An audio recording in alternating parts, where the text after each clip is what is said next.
Voilà, on commence le feuilleton politique avec Christine Devier-Joncourt qui sort de sa cure médiatique. Elle commente l'affaire Karachi. Je cite, elle admire les femmes qui ont parlé et elle les appelle à se protéger. Cette affaire me rappelle ma propre histoire. C'est ce qu'elle a confié aux Parisiens aujourd'hui.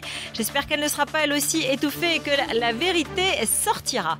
Effet collatéral de cette même affaire Karachi. Aujourd'hui, la gauche se divise sur Roland Dumas, le président du Conseil constitutionnel en 1995, qui avait validé les comptes de campagne d'Édouard Balladur et de Jacques Chirac. Compte de campagne d'Édouard Balladur qui pose problème aujourd'hui. Le candidat à la primaire Manuel Valls l'a taxé hier de socialiste qui a oublié ses valeurs. Et aujourd'hui, François Hollande le défend.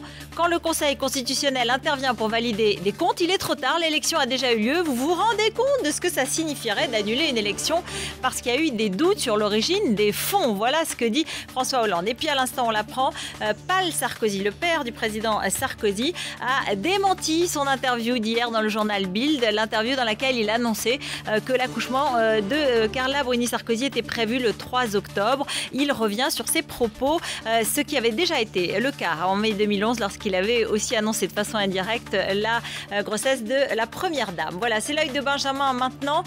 Il revient sur les réactions à l'affaire Karachi.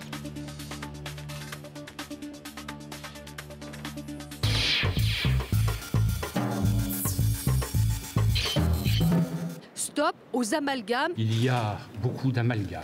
Il y a des jours où il faut parler d'une seule voix, surtout lorsque les affaires viennent éclabousser le sommet de l'État. Et notamment cette affaire Karachi qui fait un peu Bazar. Mais avant de se défendre, il faut d'abord observer quelques règles. Il faut faire confiance à notre justice. Laissons la justice dans cette affaire faire son travail. Je ne commente absolument jamais les procédures en cours. Une enquête en cours, c'est elle qui nous donnera la vérité. Ensuite, il faut souligner que toutes ces révélations sont affaires de calendrier politique. Monsieur El Kabbach, c'est pas gros pour vous? Ça se voit pas?